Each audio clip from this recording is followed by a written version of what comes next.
तो इस फिल्म की शुरुआत होती है एक जेल को दिखाने से, जहां हम कहानी के मेन कैरेक्टर को देखते हैं जिसे कौन नहीं जानता, यानी आर्थर, या कहेंगे कि जोकर को, जो यहाँ खाना ठीक ना मिलने की वजह से काफी कमजोर हो गया था। जहां हम जान पाते हैं कि असल में आर्थर जोकर जेल में कैद क्यों था। दरअसल उसने सरेआम 5 लोगों का खून कर दिया था, जिसके जुर्म में ही उसे सजा हो गई। अब हालांकि उसने 5 लोगों की जान ली थी, पर जिस तरह उसने उनको मारा उस वजह से वो लोगों में काफी मशहूर हो गया था। वो उस टाइम जोकर के रूप में था, यानी कि उसने अपना हुलिया, कपड़े और मेकअप उसी जोकर वाला बनाया हुआ था, जिससे उसे इतनी शोहरत मिली कि उस पर एक टीवी फिल्म भी बन गई। बहुत सारे लोग उस टीवी फिल्म को पसंद करते हैं, जो सभी जोकर के फैंस भी हैं। अब उन लोगों का मानना है कि जोकर आर्थर बेगुनाह है और उसने उन 5 लोगों को मार कर अच्छा ही किया, क्योंकि वो सारे ही बहुत बुरे लोग थे। आर्थर को काफी परेशान किया करते थे, उसका मजाक बनाया करते थे, तो तंग आकर उसने ये कदम उठाया। लेकिन बाकी लोगों की नजर से देखें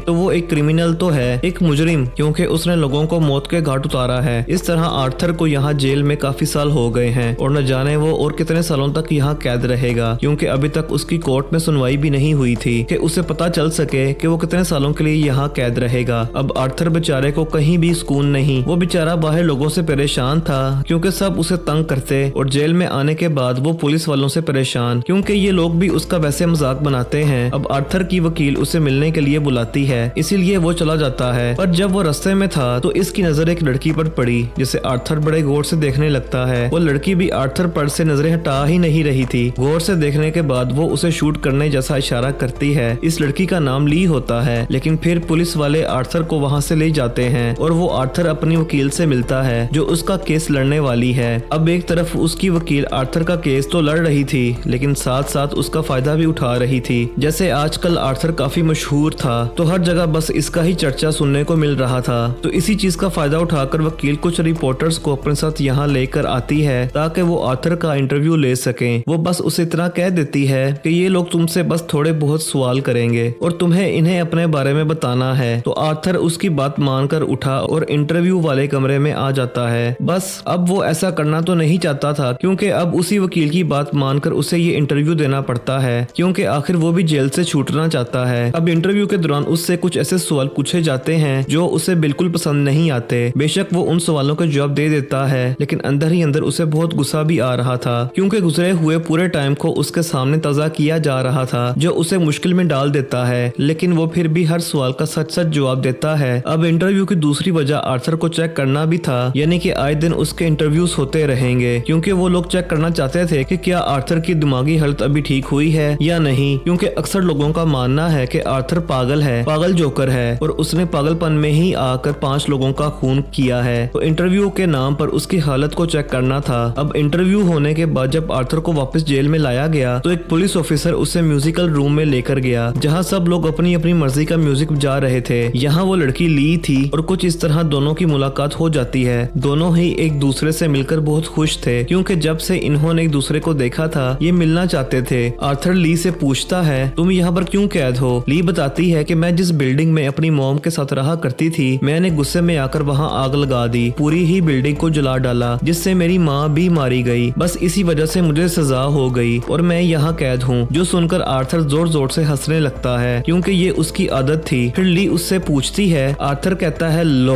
क्या बात कर रही हो? तुम्हें नहीं पता मैं यहाँ पर कैसे? हर कोई तो जानता है कि मैंने 5 लोगों का खून किया है, जिस जुर्म में सजा काट रहा हूँ। अब इस तरह रोज दोनों एक दूसरे से मिलते थे और इनकी दोस्ती हो जाती है। एक दिन तो ली आर्थर को ये तक कह देती है कि चलो हम दोनों यहाँ से भाग चलते हैं, लेकिन वो ये कहकर मना कर देता है कि नहीं नहीं, मैं ऐसा नहीं कर सकता, क्योंकि वो लोग मुझे गोली मार देंगे। असल में ली उसे अपने दिल ही दिल में पसंद करने लगी और वो यहाँ से भागकर अपने आगे की जिंदगी आर्थर के साथ गुजारना चाहती थी, पर उसके मना करने पर जाहिर है ये होने वाला तो था नहीं, इसीलिए ली को थोड़ा बुरा लगता है। अब इस टाइम वो आर्थर के साथ थिएटर में बैठी हुई थी। अपना गुस्सा वो इस तरह निकालती है कि थिएटर के पिछले हिस्से में आग लगा देती है। थिएटर में बैठे हुए लोगों को जब आग का पता चला तो यहाँ से डर कर भागने लगते हैं। पूरा हाल खाली हो गया था, बस वहाँ पर ली और आर्थर ही थे, जो आग से डरकर नहीं भागते, वहीं रहते हैं और दोनों यहाँ अपने अपने प्यार का इजहार करते हैं। यानी सिर्फ ली ही नहीं बल्कि आर्थर भी उसे प्यार करने लगा था, जिसके बाद वो दोनों भी भाग कर बाहर ग्राउंड में आए। ये दोनों यहाँ गेट फलांग कर भागने का नाटक करते हैं, पर तभी ऑफिसर्स आकर उन्हें पकड़ लेते हैं और यहाँ से घसीट कर ले जाने लगे। पर वो बजाय परेशान होने के हंसने लगते हैं, जिसका मतलब था कि दोनों एक जैसे ही हैं। और आर्थर तो इस पल को इतना एंजॉय करता है कि वो पागलों की तरह हंसने लगता है। अब आर्थर को जब जेल में वापस लाया गया तो ली भी एक गार्ड की मदद से उसकी जेल में आ जाती है और ये दोनों फिर से मिलकर एक साथ टाइम गुजारते हैं। ली इससे कहती है कि मैं तुम्हें जोकर वाले रूप में देखना चाहती हूँ, जिसके लिए वो अपने साथ मेकअप भी लाई थी। उसकी मदद से वो उसका मेकअप करके उसका हुलिया जोकर वाला बना देती है, जिसके बाद वो काफी एंजॉय करते हैं। अब अगले दिन वकील फिर से आर्थर से मिलने आती है क्योंकि वो उसका एक और इंटरव्यू लेना चाहती थी। वो अपने साथ अच्छे से अच्छे रिपोर्टर्स को लाती है ताकि वो सवालों के जरिए उसके दिमाग की कंडीशन का पता लगवा सके। अब आर्थर अपने गुजरे हुए टाइम पर बात नहीं करना चाहता था क्योंकि वो डिस्टर्ब हो जाया करता था, उसे बुरा लगता था, पर ये रिपोर्टर्स बार बार उसके पास्ट माजी को लेकर ही सवाल करती थी। अब उसने अपनी माँ का खून भी किया था, जिस बारे में ये वाला रिपोर्टर पूछने लगता है, पर यह सुनकर आर्थर इतना डिस्टर्ब हो गया कि वो रिपोर्टर पर गुस्सा करने लगता है। हालांकि इससे पहले वो शांत बैठा हुआ था। ली की सजा पूरी हो गई थी, उसे छोड़ दिया गया था और अब वो जेल से बाहर जाकर टीवी पर आर्थर का इंटरव्यू देख रही थी। अब आज इस इंटरव्यू के बाद आर्थर की कोर्ट में पेशी होने वाली थी और जब उसे यानी जोकर को ले जाया जा रहा था तो सड़कों पर उसके चाहने वाले उसके फैंस की लाइन लगी हुई थी जो आर्थर का नाम ही पुकार रहे थे और यहाँ उसे सपोर्ट करने आए थे, उसका साथ देने, क्योंकि वो चाहते थे कि आर्थर जल्द से जल्द जेल से छूट जाए और वो भी एक आजाद जिंदगी जिए। उसे भी जीने का हक है क्योंकि जिन लोगों को उसने मार दिया वो इसी लायक थे और ऐसे लोगों का यही इंजाम होना चाहिए। कोर्ट के अंदर आर्थर जब आया तो अपने चाहने वालों में वो ली को भी देखता है। दोनों एक दूसरे को देखकर काफी खुश हो जाते हैं। फिर सुनवाई शुरू हुई तो दूसरा वकील खड़ा हुआ और आर्थर के खिलाफ बोलने लगता है कि इसने बहुत गलत किया है, सरेआम ट्रेन में 5-5 लोगों का कत्ल कर दिया। जिसके बाद आर्थर की वकील खड़ी हुई और उसके हक में बोलने लगती है कि आर्थर जोकर ने हमेशा अपनी जिंदगी एक कमरे में अकेले रहकर गुजारी है, वो तो बेचारा मासूम है, उसने उन 5 लोगों को कुछ भी नहीं कहा था और उन्होंने क्या किया, आर्थर को तंग करके पका दिया। फिर वो बेचारा क्या करता, उसने अपने बचाव में ही उन्हें मारा है क्योंकि उसका दिमाग बच्चों जैसा है, जो उन्हें ठीक लगता है वो वैसे ही करते हैं। इस पर दूसरा वकील कहता है कि जो भी है, जैसे भी उसने मारा, लेकिन किया तो खून ही है ना, एक जुर्म किया है, इसीलिए उसे सजा मिलनी ही चाहिए, उसका कोई हक नहीं है कि वो आजाद घूमे। खैर, अब इन दोनों वकीलों की बात सुनकर जज तारीख आगे बढ़ा देता है। फिर जब आर्थर की वकील बाहर आई तो ली खुद उसके पास आई और कहती है कि जिस तरह तुम आर्थर का केस लड़ रही हो ऐसे तो वो हार जाएगा, उसे सजा हो जाएगी, तुम्हें और अच्छे से लड़ना है ये केस और कैसे भी करके उसे आजाद करवाना है। अब जब आर्थर को वापस जेल में डाला गया तो उसकी वकील आकर उससे मिलती है और ली के बारे में पूछने लगती है। तब आर्थर कहता है कि हाँ, वो बहुत अच्छी लड़की है जिससे मैं प्यार करता हूँ और उस पर यकीन रखता हूँ। इस पर वकील कहती है कि तुम उसके बारे में जानते क्या हो, वो तुम्हें धोखा दे रही है, क्योंकि देखो उसने कहा था कि मेरी मॉम डैड की मौत हो गई है, पर सच तो ये है कि उसके डैड एक डॉक्टर हैं और माँ और बाप दोनों ही अभी जिंदा हैं। साथ ही आर्थर को ये भी पता चलता है कि ली को कोई सजा नहीं हुई थी, बल्कि वो जानबूझकर पैसे देकर जेल में कैदी बनकर भर्ती हुई थी ताकि वो आर्थर से मिल सके। अब एक दिन जब ली आर्थर से मिलने जेल में आई तो वो उससे इस बारे में पूछता है। तब ली कहती है कि हाँ, तुम बिल्कुल सही कह रहे हो, मेरे मॉम डैड जिंदा हैं और मैंने तुमसे झूठ बोला और ये बात भी छुपा के रखी कि मैंने जानबूझकर पैसे देकर अपनी भर्ती इस जेल में करवाई, तो उसके पीछे मेरा कोई गलत मतलब नहीं था। मैं बस तुमसे मिलना चाहती थी क्योंकि मैं तुम्हें पसंद करने लगी थी और तुम्हें यहाँ से आजाद करवाना चाहती हूँ ताकि यहाँ से निकलने के बाद हम दोनों अपनी हंसी खुशी वाली जिंदगी गुजार सकें। देखो मैं क्या करूँ, इसमें मेरा कसूर नहीं है, मैंने तुम्हारी टीवी पर फिल्म तकरीबन 20 दफा देख ली है, मुझे तुमसे प्यार हो गया है और अब चाहे कुछ भी हो जाए मैं तुम्हें जेल से आजाद करवा के ही दम लूंगी, जिसके बाद हम दोनों एक साथ रहेंगे। जिस पर आर्थर भी खुशी खुशी मान जाता है और अब वो दिन भी आ जाता है जब कोर्ट में आर्थर की पेशी थी। आज आर्थर की पड़ोसन उसके हक में गवाही देने आई थी। वो कहती है कि मैं और आर्थर की मॉम अक्सर मिला करते थे और उस दिन जब आर्थर अपनी माँ को मार रहा था तो मैंने भी वो सब अपनी आंखों के सामने होता देखा। आर्थर को इस तरह पा कर मैं बहुत ज्यादा डर गई थी, इसीलिए मैं अपने बच्चों को बचाने के लिए उसे लेकर दूसरे शहर में भाग गई। फिर जब मुझे पता चला कि आर्थर को जेल हो गई है तो मुझे बहुत बुरा लगा और मैं उसके हक में गवाही देने आ पहुंची क्योंकि उस बेचारे के साथ हमेशा गलत होते आया है, उसने कभी किसी का बुरा नहीं चाहा। और हाँ, जब आर्थर अपनी माँ को मार रहा था तो उस टाइम वो जोकर वाले रूप में था।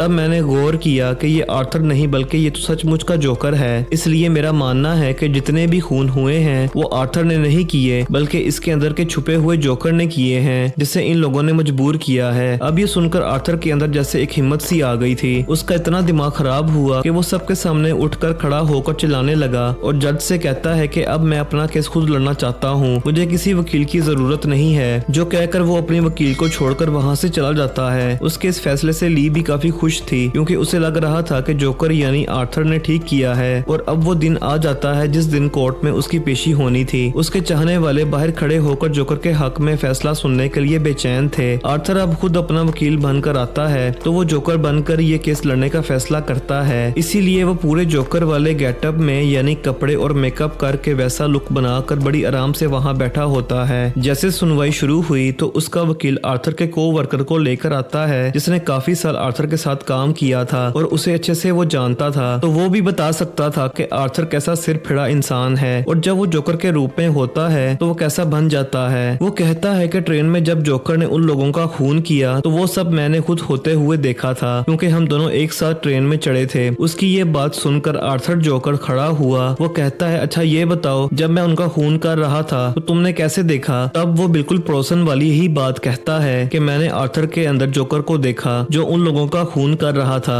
अब इसकी इस गवाही पर आर्थर का दिमाग एक बार फिर खराब हो जाता है और वो पुलिस वालों के खिलाफ उल्टा सीधा बोलने लगता है। वो कहता है कि ये लोग ऐसे हैं कि इन्हें किसी गवाहों किसी सबूतों की जरूरत नहीं पड़ती। इन्हें जो मिलता है चाहे वो कसूरवार हो या ना हो उसे उठाकर जेल में ले जाकर बंद कर देते हैं। और अगर उस दिन ट्रेन में पुलिस सही टाइम पर आ जाती तो वो भी देख लेते कि कसूर किसका है और मैं भी वो खून ना करता। यानी इस तरह आर्थर सारा का सारा इल्जाम पुलिस पर डाल रहा था और बस आज की इतनी सुनवाई काफी होती है और डेट को फिर से आगे बढ़ा दिया जाता है। लेकिन जब बेचारे आर्थर को वापस जेल में ले जाया गया तो पुलिस उसे सबक सिखाने के लिए ले जाती है क्योंकि आज उसने पुलिस के खिलाफ जो इतना बोला था और वो उसे सजा देने के लिए उसे बहुत पीटते हैं। जी भर कर मार पीट करने के बाद वो उसे वापस उसके जेल में आकर छोड़ देते हैं। और अब 2 दिन बाद फिर से पेशी का दिन आ जाता है। आज तो ली भी जोकर वाले रूप में तैयार होकर आई हुई थी क्योंकि उसे पूरी उम्मीद थी कि आज तो आर्थर लाजमी ही रिहा हो जाएगा। पर हम आर्थर के रूप में जो जोकर था उसके चेहरे पर मायूसी साफ साफ देख पाते हैं क्योंकि वो हार मान चुका था। वो आखिरकार कह ही देता है कि हाँ मैं मानता हूँ मैंने बहुत गलत किया है और मुझे इस बात की शर्मिंदगी है, मैं अपना गुनाह कबूल करता हूँ। ये सुनकर ली को इतना गुस्सा आता है कि वो अपने लोगों समेत कोर्ट से उठकर वहाँ से बाहर चली जाती है क्योंकि वो नहीं चाहती थी कि जोकर हार माने और कोर्ट के सामने इस चीज को कबूल करे। पर क्योंकि उसने अपने मुंह से अपना गुनाह कबूल कर लिया था तो ये केस तो वैसे ही खत्म हो गया था और अब बारी थी उसकी सजा सुनाने की। इसलिए वो जोकर से वापस अपने नॉर्मल रूप में आ जाता है और पता नहीं क्या सोचकर जोर जोर से हंसने लगता है। अब उसे ऐसे हंसता हुआ देखकर वो लोग जो उसके खिलाफ थे उन्हें गुस्सा आ गया। वो आर्थर पर टूट पड़े, उसे मारने लगते हैं लेकिन वो हंसना भी नहीं छोड़ता। वो कोर्ट के अंदर ही था कि तभी उसके हंसने से वहाँ जोरदार धमाका हो जाता है जिससे पूरा कोर्ट तबाह हो गया। कुछ लोग इस हादसे से मर जाते हैं जबकि बहुत सारे लोग वहाँ जख्मी हालत में पड़े होते हैं। अब जैसे तैसे आर्थर भी कोर्ट से बाहर आया तभी उसे तबाह हुई जगह पर अपना एक फैन नजर आया जो जोकर के रूप में ही आया हुआ था। वो आर्थर को देखते ही पहचान लेता है कि यही असली जोकर है और उसे अपने साथ ले जाने लगा ताकि उसकी मदद कर सके। वो आर्थर को गाड़ी में डालकर यहाँ से दूर ले जा रहा था। इस तरह करके वो जोकर की मदद करना चाहता था पर इसी बीच इनकी गाड़ी ट्रैफिक में फंस गई और पता नहीं क्यों आर्थर गाड़ी से उतरकर भागने लगता है। काफी दूर भागने के बाद उसे अपने सामने ली दिखाई देती है। आर्थर उसके पास जाकर कहता है चलो यहाँ से कहीं दूर भाग चलते हैं और वहाँ अपनी अलग दुनिया बसा कर रहते हैं क्योंकि कोर्ट में पता नहीं कैसे अचानक धमाका हो गया और मैं वहाँ से फरार हो गया। ये सुनकर ली कहती है कि नहीं अब ऐसा नहीं हो सकता क्योंकि मैंने जिससे प्यार किया था वो तुम नहीं हो सकते। मैंने एक निडर एक बहादुर इंसान से प्यार किया था लेकिन मुझे क्या पता था कि तुम इतने जल्दी हार मानने वालों में से हो। तुमने मुझे बहुत मायूस किया। इस तरह सबके सामने अपनी गलती को कबूल करके तुम्हें डट कर खड़े रहना चाहिए था। इसीलिए अब मैंने भी फैसला कर दिया है कि मैं तुम्हारे साथ अपनी जिंदगी नहीं गुजार सकती। तुम एक बुज़दिल इंसान हो। तुम जानते हो मैं तुम्हारे बच्चे की माँ बनने वाली हूँ और हमने जल्दी शादी कर लेनी थी। मैंने ये सोच लिया था मगर मैं फिर भी तुम्हारे साथ नहीं रहना चाहती हूँ क्योंकि मैं नहीं चाहती कि मेरे बच्चे को भी तुम्हारे जैसा बुज़दिल बाप मिले। जो कहकर ली वहाँ से चली जाती है और आर्थर बेचारा वहीं खड़ा रहता है। साथ ही वो ली की बातों से पूरी तरह टूट गया था। उसे कुछ समझ नहीं आ रही थी कि अब मैं क्या बोलूं और क्या ही करूं। ली के जाने के बाद भी वो वहीं खड़ा रहा पर वहाँ पुलिस आकर फिर से उस बेचारे को पकड़ लेती है और एक बार फिर से उसे जेल में डाल दिया गया। अब जेल में एक आदमी जो आर्थर के खिलाफ था वो बहाने से उसे मिलने आया और अकेले में ले जाकर गाना सुनाने के बहाने वो आर्थर पर हमला कर देता है। उसने खतरनाक हथियार से वार किया था जिससे आर्थर काफी जख्मी जख्मी हो गया, उसका तेजी से खून बहने लगता है। वो तड़पते तड़पते नीचे गिर गया और उसकी आंखें बंद हो जाती हैं। वो बिल्कुल नहीं हिल रहा था, जो देखने से तो यही लग रहा था कि उसकी मौत हो गई है। अब क्या सच में आर्थर जोकर मर गया होगा? आपको क्या लगता है मेरे प्यारे व्यूवर्स? इस बारे में अपनी राय का इजहार कमेंट बॉक्स में जरूर कीजिएगा, जिसके साथ ही ये फिल्म, ये कहानी इधर ही खत्म हो जाती है।